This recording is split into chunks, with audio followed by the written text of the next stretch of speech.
Olá, jovem, tudo bem? Seja bem-vindo ao espaço Estude Jovem. Hoje nós vamos trabalhar as definições do homem, que está atrelado à disciplina dos primeiros grupos humanos. Já tem uma aula gravada no canal, essa aqui é para reforçar, porque essa ficou com material mais didático para você acompanhar através dos slides, ok? Eu vou tirar a imagem, no final eu volto. Preste atenção, dá pausa quando tem que dar pausa, se tiver que voltar, volte para compreender o que eu estou falando. E se tiver dúvidas, mande que eu estarei respondendo. E se você precisar de um outro assunto em relação à história que seja gravado, você quer que seja gravado, pode pedir também que em tempo hábil nós estaremos providenciando, ok? Permaneça aí até o final, já volto já, hein? O que ocorre então? Nós temos aí as definições de homem.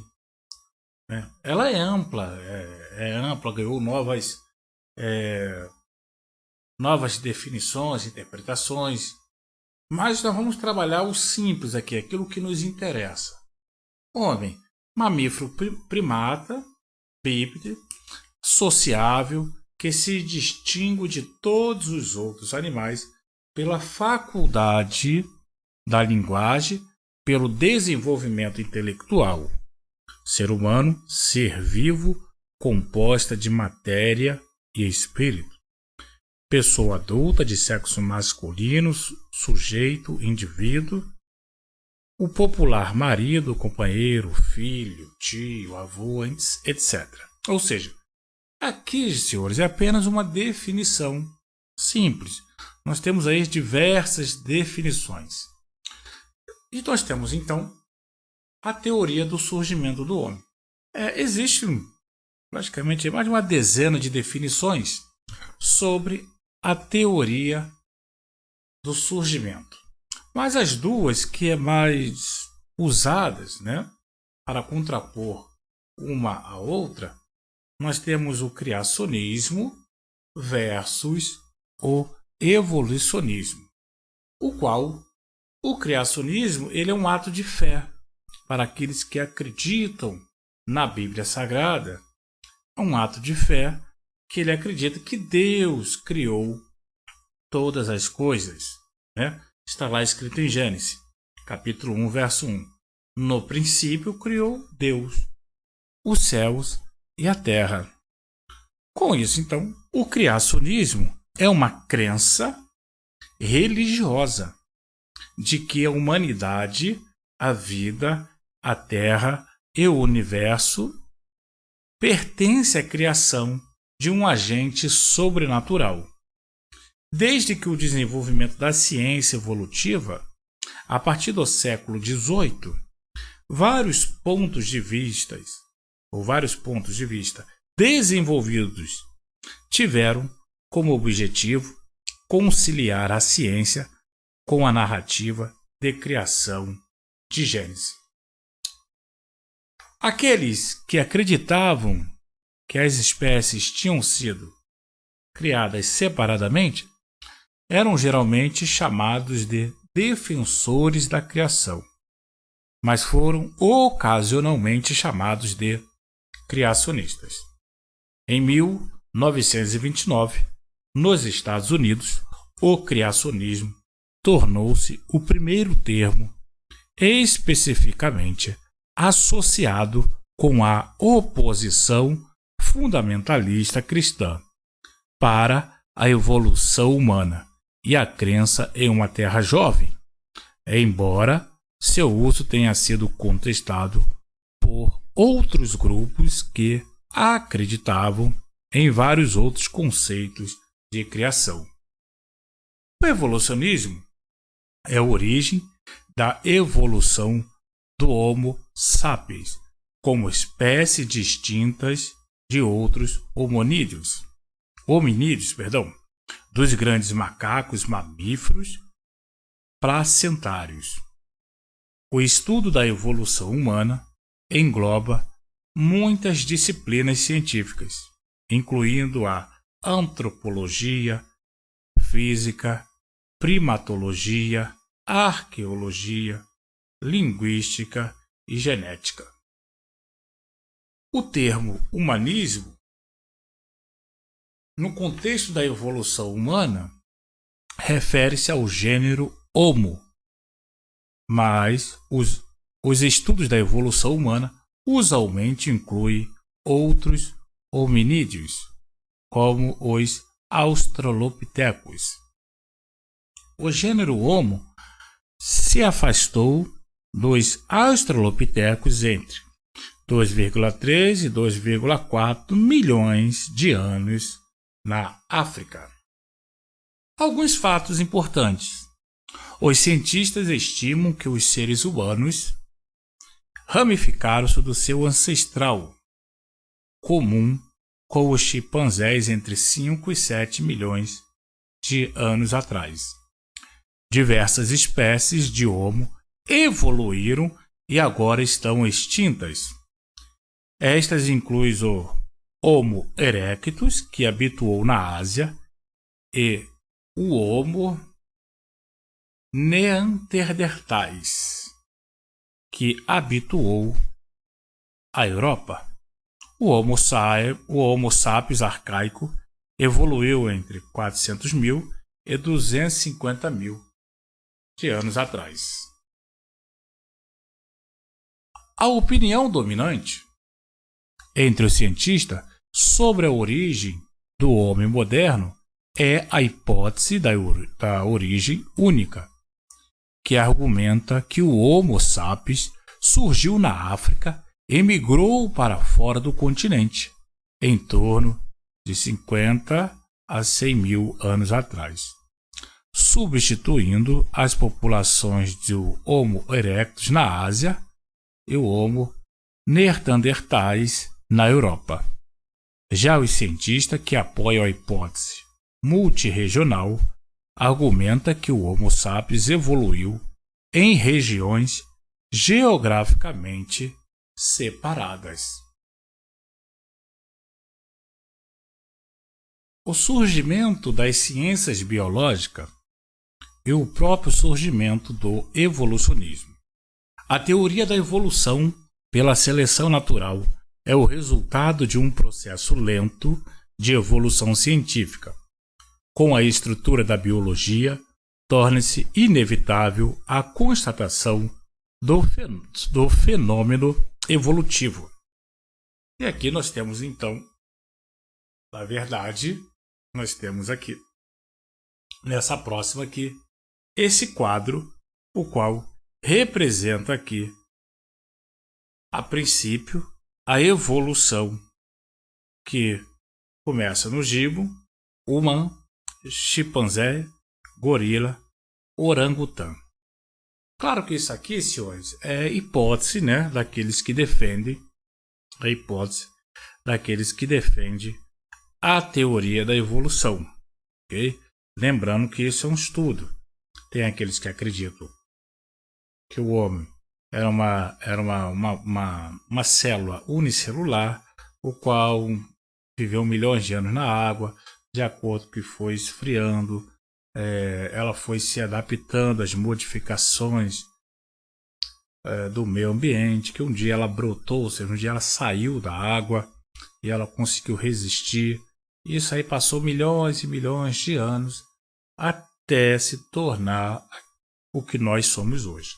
E tem aqueles que não podemos lembrar que Deus criou tudo, criou do nada e soprou vida sobre o barro e formou Adão, e de Adão surgiu Eva, ok? Se deve respeitar aí os pontos de vista de cada um. Nós temos, então, os períodos paleolítico. Paleolítico inferior, paleolítico médio, paleolítico superior. No nosso livro ele só traz a palavra paleolítico, né? Mas nós vamos trabalhar as características do paleolítico. Descoberta dos meios de interação com a natureza, ou seja, a relação do homem com a natureza. Viveu-se em pequenos grupos nômades e se abrigava em cavernas. Desenvolveu-se a linguagem para se comunicar, fabricavam-se utensílios de pedra, osso, madeira, aparecem machados, martelos, lâminas cortantes e arpões feitos de pedras lascadas. Fabricam-se anzóis de ossos, arco, flecha de madeira, uso de trajes pela pele para se abrigar do frio, caça, pesca, colheita de frutas e raízes como meio de vida, uso do fogo para o cozimento de alimentos e defesa contra animais. Inicia-se então as pinturas nas cavernas, figuras de animais, de cadáveres e cenas de caça. O passo muito importante foi o domínio da descoberta do fogo, porque o fogo proporcionou então a proteção de animais, a proteção contra o frio, a cozinhar os alimentos, cozinhar as raízes, que geralmente as raízes são duras, ou seja, o homem ampliou a sua possibilidade de sobrevivência e mudar o seu ambiente. São famosas as pinturas rupestres nas cavernas de Altamira e Lascaux na França. Então, Altamira na França e Altamira na Espanha e Lascaux na França. Crença na magia e sentimento religioso.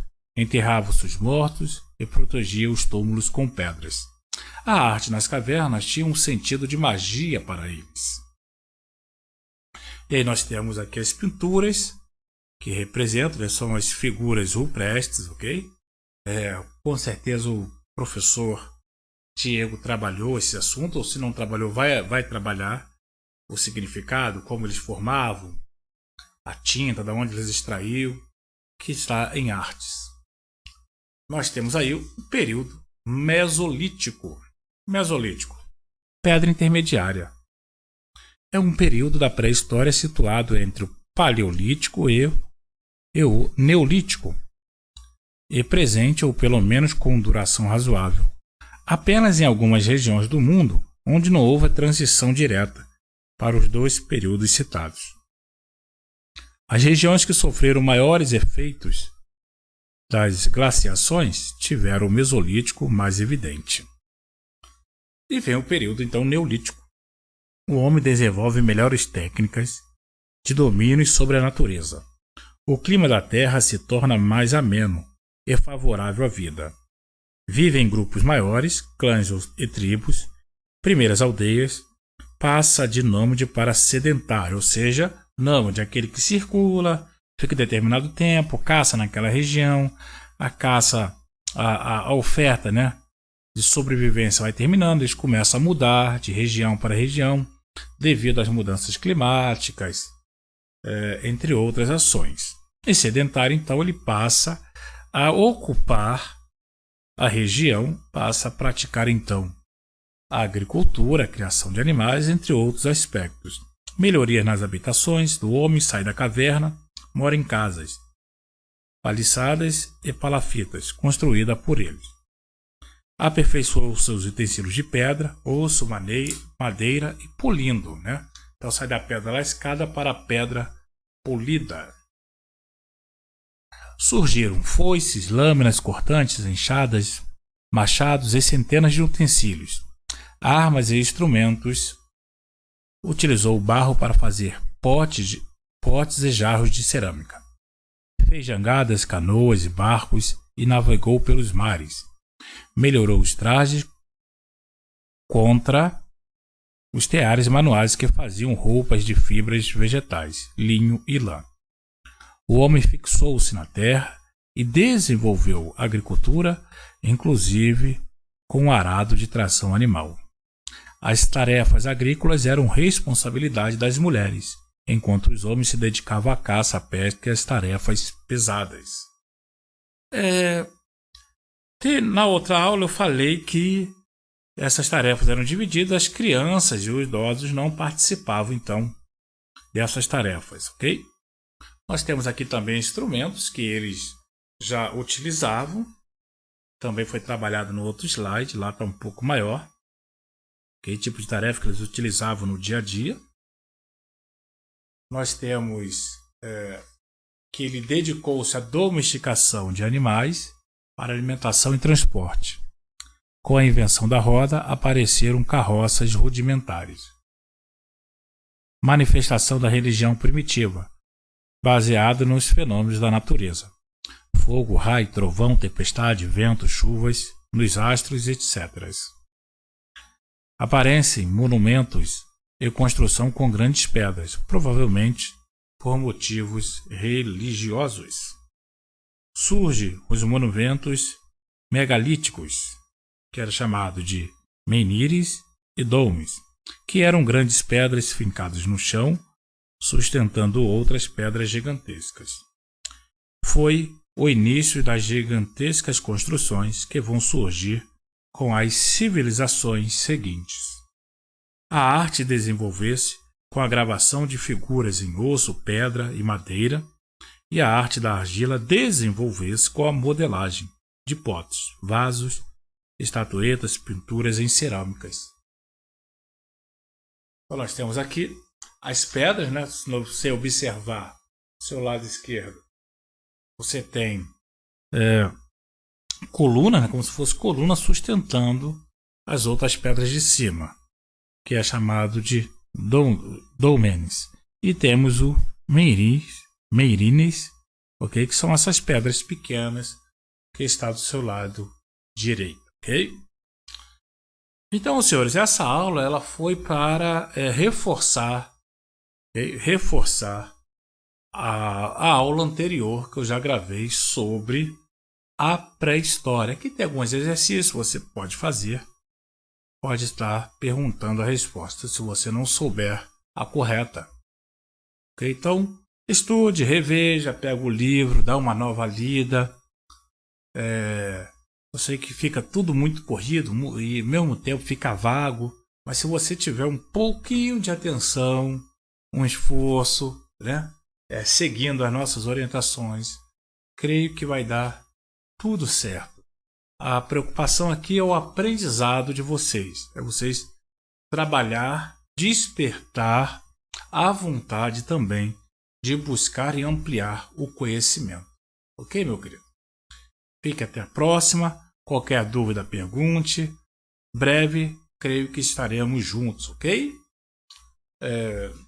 Não posso deixar de esquecer, não posso deixar de falar sobre o canal, né? Esse espaço aqui é um espaço de aprendizagem, um espaço onde nós podemos desenvolver e estar conectado, né? Não ficar tão separado aí. A distância pelo tempo, pela crise o qual estamos passando devido ao vírus e às férias que foram adiantadas, mas isso aqui é uma oportunidade de você rever, de você lembrar aquilo que nós já falamos em sala de aula. Até a próxima, não deixe de se inscrever lá no Estúdio Jovem, que ainda vou subir, né, vou gravar ainda muitas aulas sobre o sexto, sétimo, oitavo e nono. Só aqui é o material que eu estou, é o material aqui do sexto ano. Ainda falta 1, 2, 3, 4, 5, 6 aulas ainda para serem gravadas para colaborar no seu aprendizado. Até a próxima.